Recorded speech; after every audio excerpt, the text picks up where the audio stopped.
We don't give a fuck.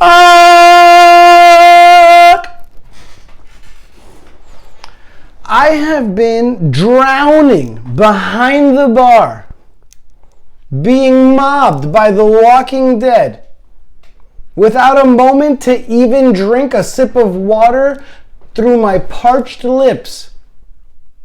And it won't stop the audacity of a woman to ask me if she can request a song. I have responded, hey, can I serve drinks instead? I have had patrons come up to me as I shake 7 cocktails, pour 7 shots, and make 7 mixed drinks. If I can tell the DJ to play a song, and I'll say, I'll let him spin if you let me serve. Oh, and also, if your request is Bad Bunny, you're the least original person in the entire world. I don't give a fuck about your Bad Bunny request. Ever. And why is it, if it's not Bad Bunny, that anytime I ever play someone's request, it's the worst song I've played all night? Why does your request always kill my bar's mood? Why are you the only one dancing to your request? It's why, as a bartender and as a DJ, I hate requests. Oftentimes, the person making the request has no idea what vibe, what mood, or what type of setting the DJ or the bartender is trying to set. So you come in all drunkenly, blah, blah, blah, blah. Hey, can you play blah, blah, blah, by blah, blah, blah? And we might do it. And when we do, it craps all over everything, man. And then it's our job to build the mood back up. But you're happy. Half the time you're so drunk you don't even realize I'm playing your fucking request.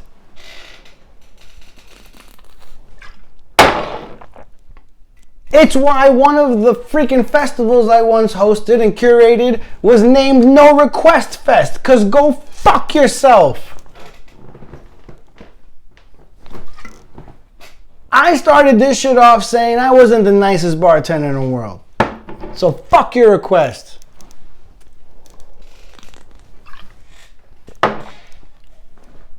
I love when you're the motherfucker that's been in my bar for 4 hours, had 1 drink, closed out your tab, and tipped me $2, and you come up to me saying, hey, can I make a request? No, you can't! Can I feed my stray kittens with the tip you left me? It wouldn't even be worth a damn kernel of dry cat food. And you want to make a request? Go to hell! I knew I couldn't do this episode without drinking, because the only way that I could express the anguish of a bartender is if I was drinking. That's why. I'm drinking the Big Kid juice today. You might be wondering, how is this Big Kid with Will Bryant, the show that makes you feel like a kid again? I'm your host, I'm Will Bryant. Because nothing makes you feel like a kid than drinking your ass off and just freaking ranting. I made sure to do this on my day off, because I knew this was going to work me up, man. Another Peroni. You know what's a weird one? When you stand in front of me and you order 2 Bud Lights and you ask me how much it is. And I'm like, all right, I'll go check how much it is, because I don't memorize the price of everything on my freaking menu. And I come back, well, 2, sir. 2 Bud Lights, sir, that's $13.45. No, I'm lying. Nothing's $13.45. $13.50, $13. He's like, all right, cool. And he hands me over $100 bill. Like the $100 wasn't going to cover 2 Bud Lights. Meanwhile, there's a horde of the Walking Dead right behind you that just want to order. But you wanted to make sure that 2 Bud Lights was covered by $100. Thanks a lot. Thank you. Hey, how much? I just want to see how much this is. Less than $100? Is that shocking to you? Are you shocked that 2 Stellas are not less than $100? Then give me the $100 bill and shut the fuck up. Holy shit, man. Let's talk about paying tabs, man. Let's talk about it.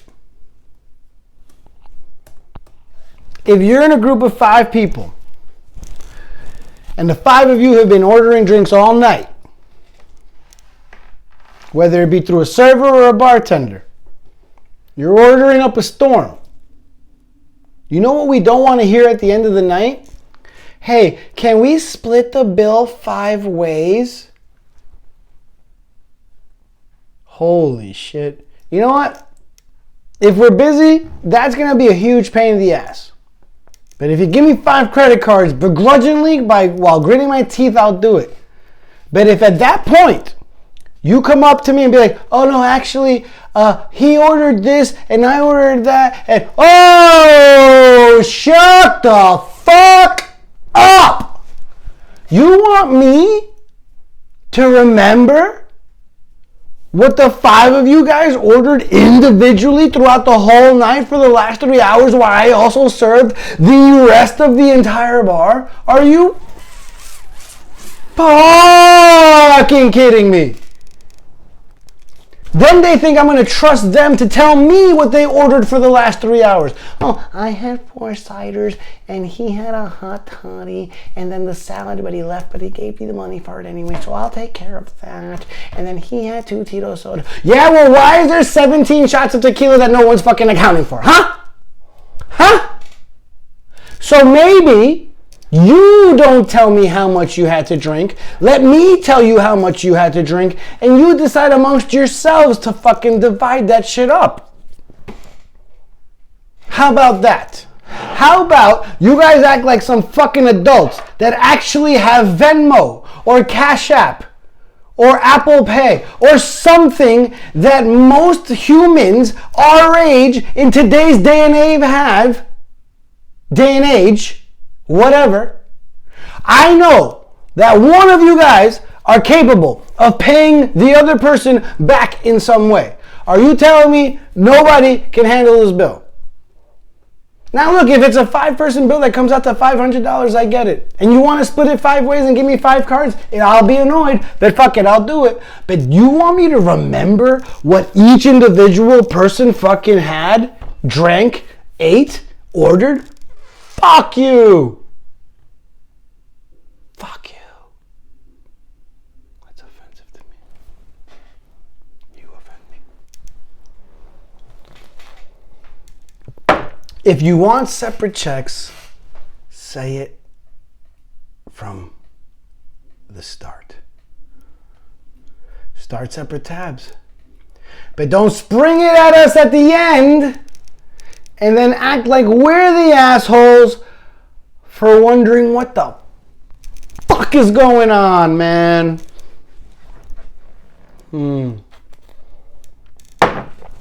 I hate to say it, but the moment I see a group of young people walk in, I just know you young pieces of shit are gonna ask me for separate checks at the end of the night. You 2 young ass motherfuckers will walk into a bar, order 2 Jamesons and ginger ales, and then ask for separate tabs at the end of the night. Like one of y'all can't turn to the other and give them $10. Jesus fucking Christ. As someone in the industry, I rarely let my friends ask for separate checks. Rarely. Separate checks. If you tell us beforehand, we'll be a lot less annoyed. A lot less annoyed. In fact, we won't be annoyed at all. Won't be annoyed at all. Let's talk about tabs too. Opening up a tab. It sounds like a lot of you guys don't know what it means to open up a tab. To open up a tab means that you want to order more than once throughout the night and are going to leave some type of way to pay as collateral for ordering throughout the night. There are ways that some bars can pre-authorize a card and then give it back to you. So there are times that you can open up a tab by giving your card only for a moment and having it returned right back to you immediately, and your tab will stay open. Now here's the thing, not all bars do that. Most bars, to my knowledge, will keep your card for the entire night until you close out your tab. So my advice to anyone out there that knows that they're gonna have more than one drink at a bar, unless you're trying to do that move I talked about earlier, where you close out the first time to show the bartender that you're a good tipper and then keep it going from then on out. Unless you're doing that, keep a tab open. Because you know who's really annoying at the bar? The guy or the girl that comes up to me and orders a Tito's soda 6 times throughout the night and has me run their card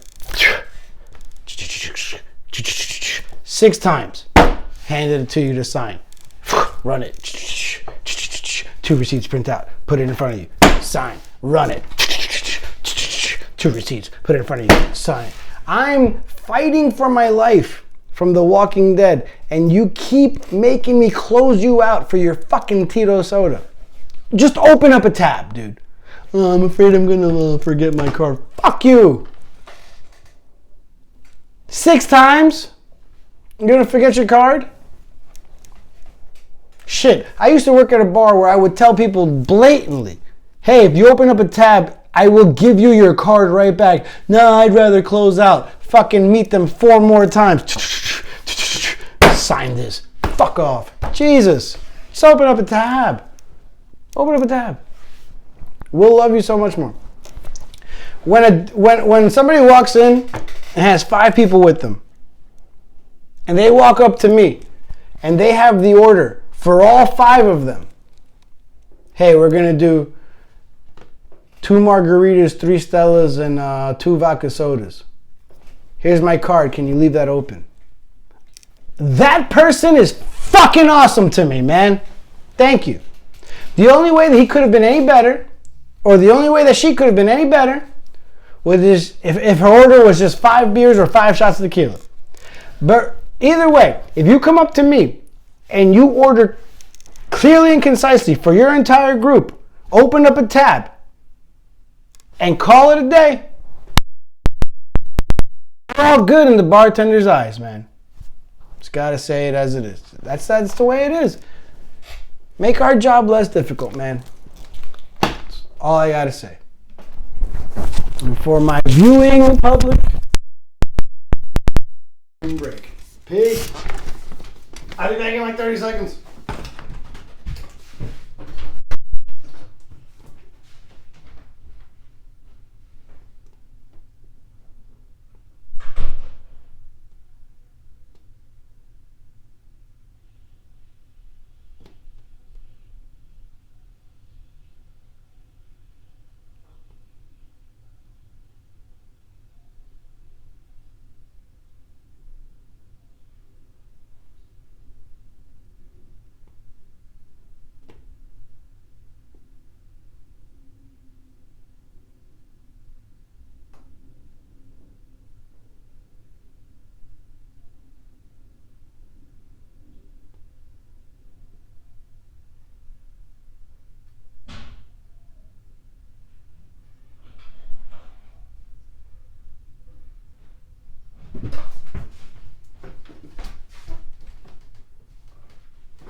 Yeah, was that 30 seconds or what?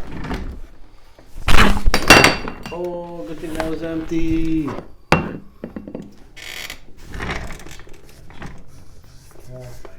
girls. Ooh, buying drinks for girls. That's a good one. That's a good one.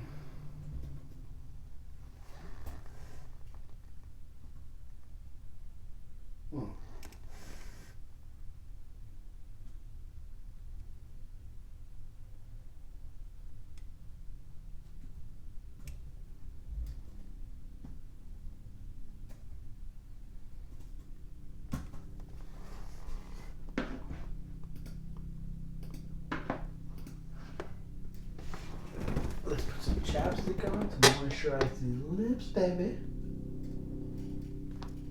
If anyone actually watches these videos, like for Big and Young, I really apologize for these moments in between the podcast. I know. Not my best material. Alright, let's get into this shit! Hoo-ah! Shout out to Johnny Driver.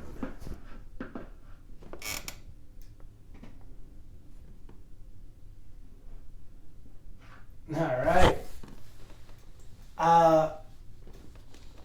I don't think there's been a podcast that I've recorded on my own where I've had to take more bathroom breaks than in this podcast, but it's happening today. And you want to know why? Because in honor of San Patricio, St. Patrick, I am drinking my ass off. And it's like I said, I don't think I could have properly expressed my frustration about my bartending life without inebriating myself in some way. And that's what I'm doing here today. Alright. I think we're at the portion of my show where we get to talk about the types of drinks that people order and what a bartender like me may think when you order a certain something. And it hurts me to say, but I have to start off my list with order. Well, you know what? Just in general, people ask me what's the best cocktail to order, blah blah this and that. It's why I started off my podcast the way I did. Order what you want, dude. Order what you want and do it with confidence, man. Fuck it. However, I will say, if you walk into a bar, in my opinion, the last cocktail. Let's start clean. Ready? Coming from a bartender, you want to know the last cocktail you should ever order at a bar? In my opinion, it's the Long Island iced tea. Sorry, man. If you find yourself at a bar, do yourself a favor. Order almost anything else besides a Long Island iced tea. You want to know what I think when I hear someone order a Long Island iced tea? There's a lot of things. There's a lot of things that run through my mind. The first thing that runs to my mind, you're not a very experienced drinker. Reason being, the Long Island iced tea tends to be one of the first drinks or quote-unquote cocktails that anyone ever hears of. The Long Island iced tea. You hear that before you're even old enough to drink. It's why, as a bartender, I feel that a lot of young people order that.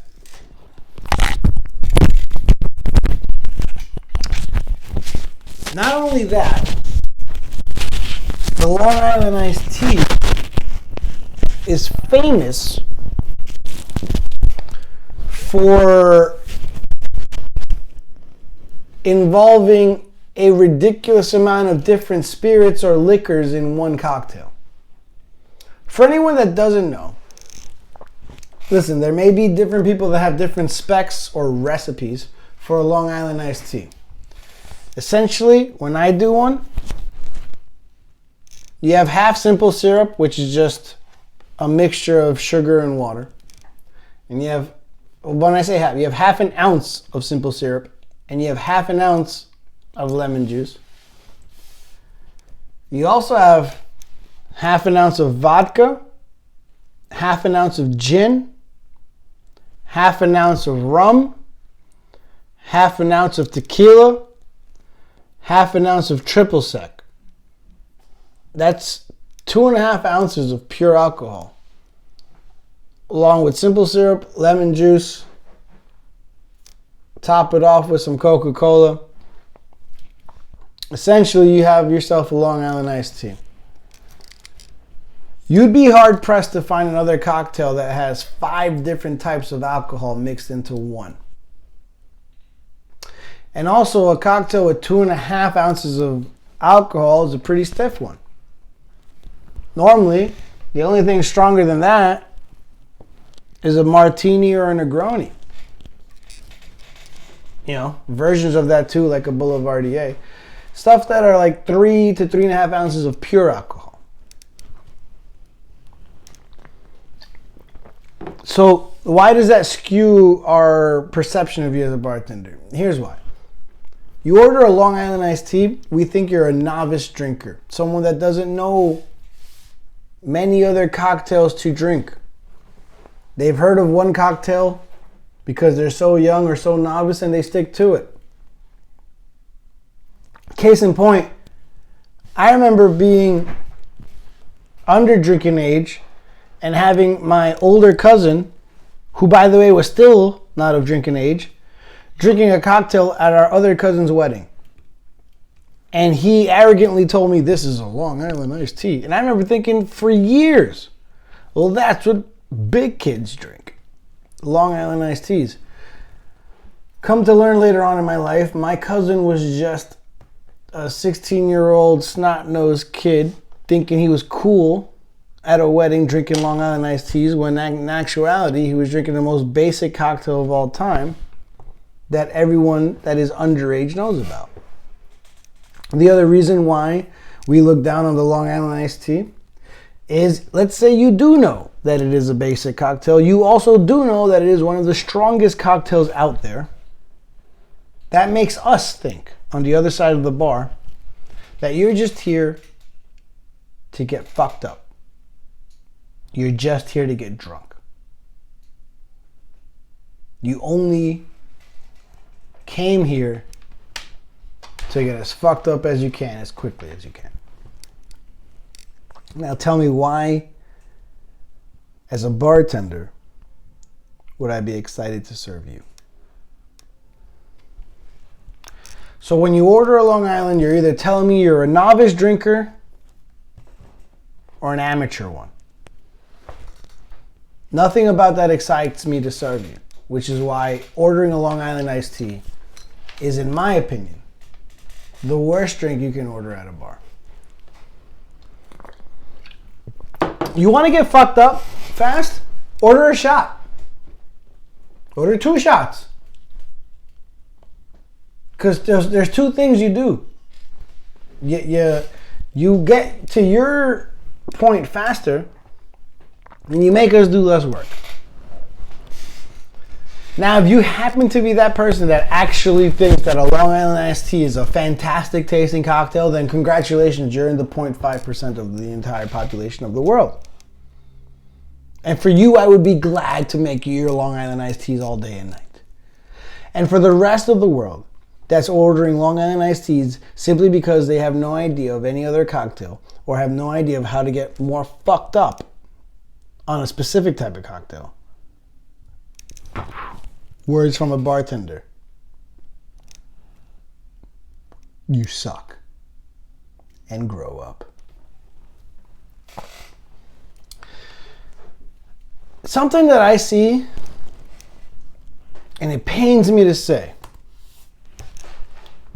I am of Hispanic descent. Okay, first of all, that's not what pains me. I'm not pained to say that I'm of Hispanic descent. The order of my words was terrible. As someone from Hispanic descent, it pains me to say the following. But for some reason, it seems to me that if you are of South American descent, the only cocktail you know is a fucking mojito. Let me tell you right now, I've never, in my entire history as a bartender, met a single other bartender that enjoyed making a mojito. It just hasn't happened. Now listen, I don't work in fucking Cancun. I don't work on some fucking Jamaican resort. Mojitos ain't my life, but I make them.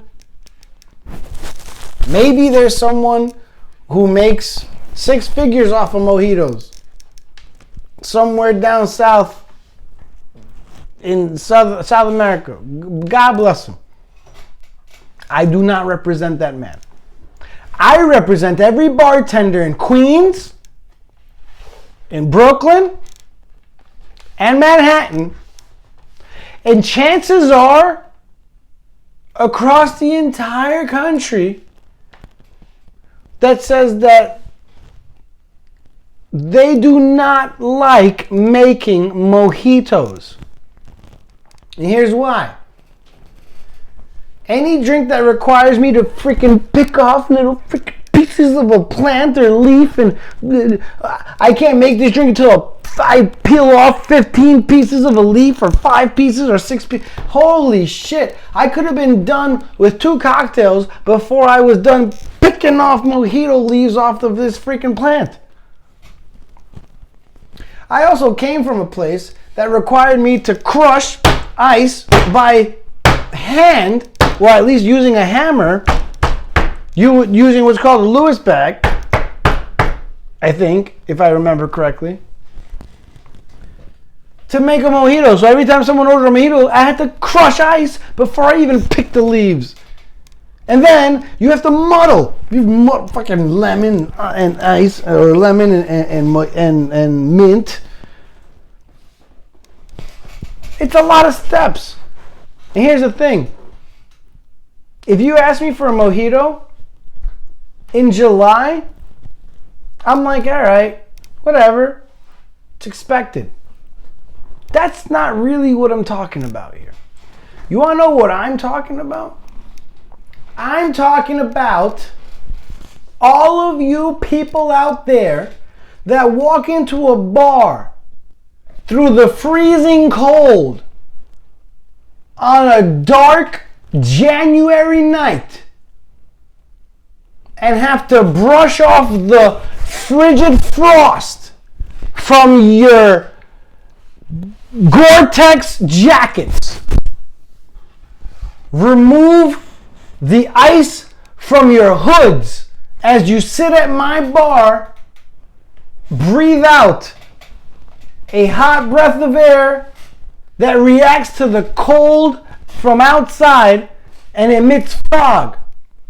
When you people look at me on a cold January night and request from me a mojito, fuck, man. Do you think we're on a goddamn cruise ship? You want a mojito on January 15th? When your Uggs froze to the ground right before you walked into my bar? I've never met a bartender that liked making a mojito in January. Never have. Just never have.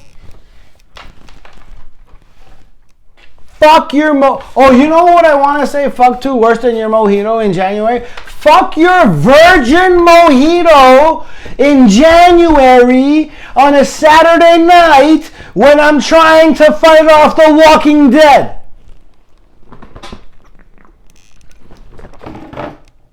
I'm looking at you, Gucci.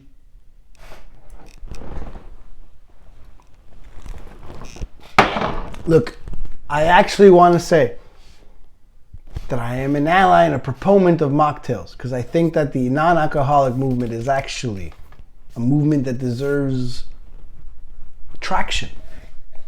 But time and place, because some places are not equipped to properly charge you guys for this.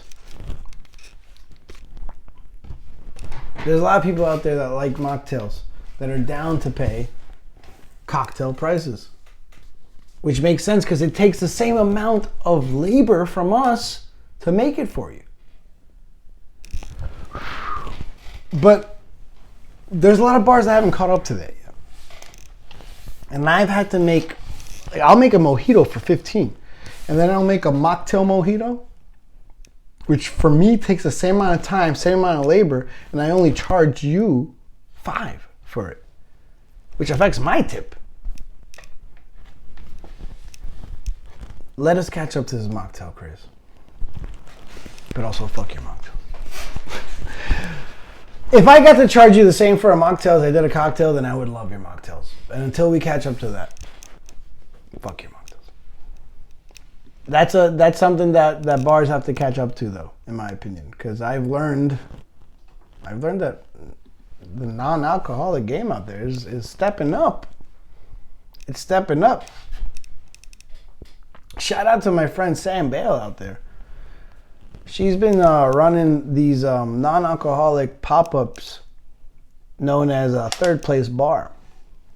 Third place meaning, I believe it gets its name from the fact that you spend most of your time at work or at home. You need a third place to chill.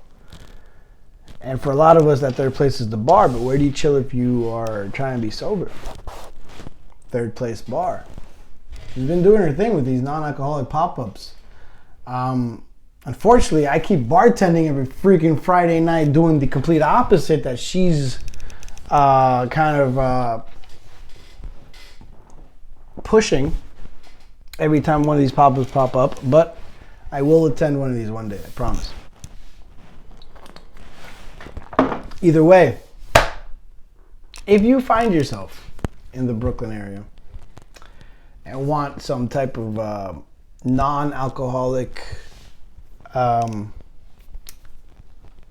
way to spend your night, third place bar pop-ups have been killing it. They've had some comedy shows pop up. They've had some I don't know if it was a game night specifically, but there was a bunch of people playing board games that night. I don't know. It seems like these non-alcoholic things are starting to really catch some traction. And as someone that likes to drink a lot of alcohol, I've actually been dying to go to one of these and not drink any alcohol at all.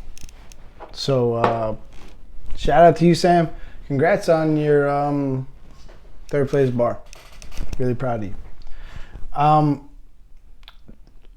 Let's transition back to a conversation that has nothing to do with being a non-alcoholic and everything to do with drinking a lot.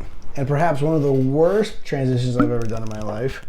Let's transition from a non-alcoholic bar to me pouring myself a shot of tequila. Listen, I support non-alcoholic bars. I don't say that I would exactly be caught in them all the time. Every now and then, probably. And maybe more so in the future. But for now, I like to drink. Have you guys ever been at a bar and I forgot I was talking about like what your drink means, but I just thought about this real quick. Have you? And I'm specifically talking to dudes, guys, bros, whatever. Have you ever been at a bar and wanted to buy a girl a drink? Well, can I tell you one thing? You want to know what bartenders don't like? You want to know what we find annoying?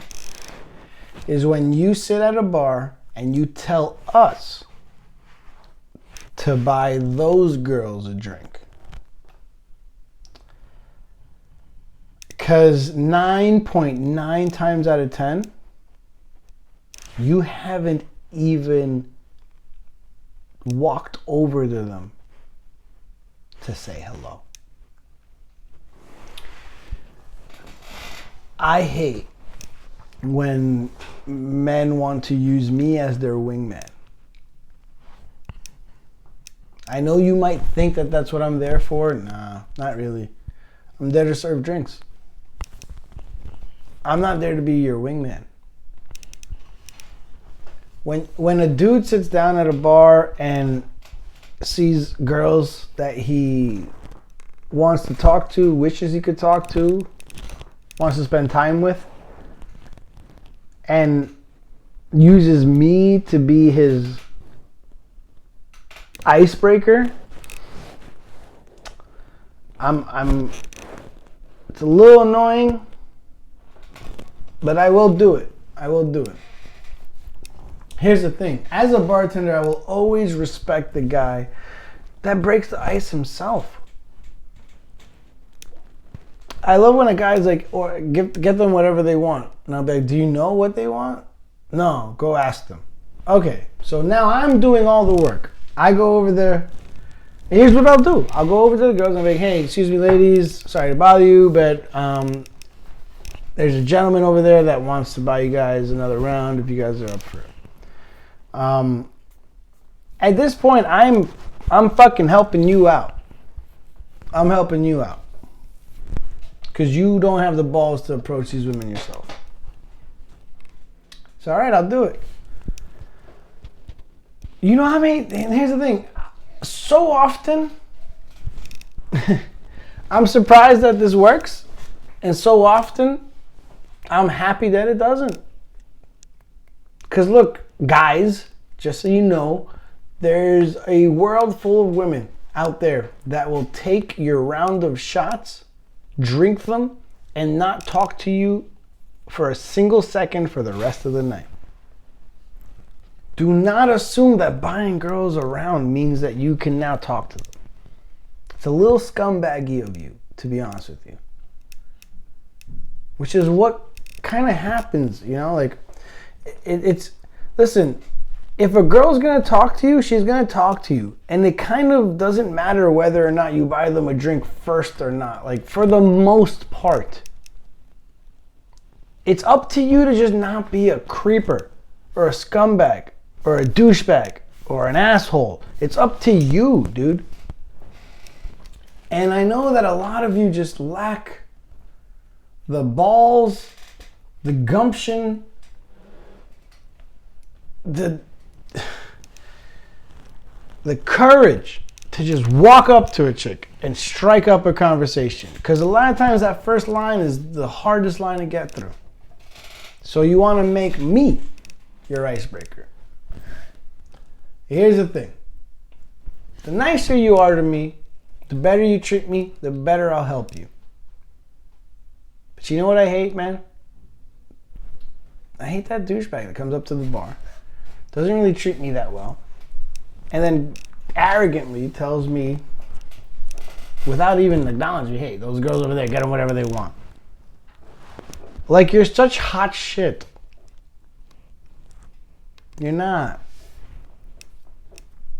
Oftentimes I'll walk over them, those girls will take that drink, they'll talk to the dude, and then the dude gets nowhere with them. You know why? Because the dude was a douchebag. He was a dick to me, and the girls saw within 5 minutes that he was a dick to them. You want to know who does do well with the girls? The guy that treated me well. Because more often than not, a good person is just a good person. Whether you treat your bartender well, or you treat the cute girl across the bar well. Because what did I say at the beginning of this episode, guys? The way you treat people in the service industry is a reflection of your character. If you just treat us like we're your wingman that's just meant to get you laid at the end of the night, not only am I going to see right through you, but so is she. You're not that cool, dude. You're not that cool. And remember, like, no matter what, you walk into the bar thinking you're cool, you walk into the bar thinking you're hot shit, you walk into the bar thinking you're a big tipper, someone was cooler than you. Someone was nicer than you. Someone was a better tipper than you. Humble yourself. Please, humble yourself, guys. That's all I can say. Humble yourself.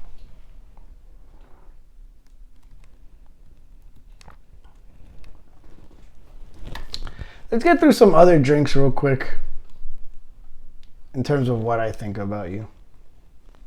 Mojitos in the winter. I already told you about that. Besides that, the only ones that really stick out to me is if you order like a green tea shot, which is wildly popular. Similar to a lemon drop shot too. If you order like lemon drop shots. If you order any type of shot that's just not a pure shot, it's a little annoying, especially when we have to shake it. But you're essentially just saying, I cannot take a full shot. I can't do a real shot. I don't mean to be sexist here, but I will 100% judge someone that seems like they're of the male sex taking a green tea shot or a lemon drop shot more than I will the other sex. I don't know why. Maybe it's just because it annoys me more. Because I have to shake things up. I have to shake 3 ingredients to give someone half the amount of alcohol than the two of us just doing tequila or whiskey.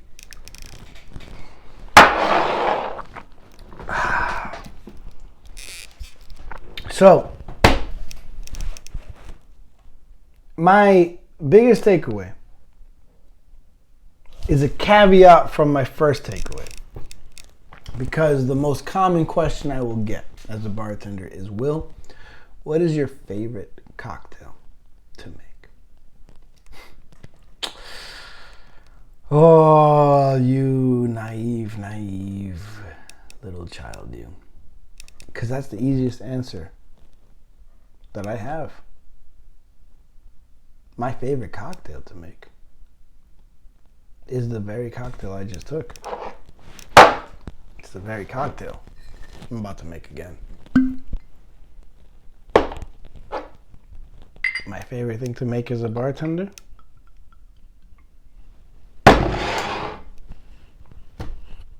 A shot of tequila. So cheers, my friends.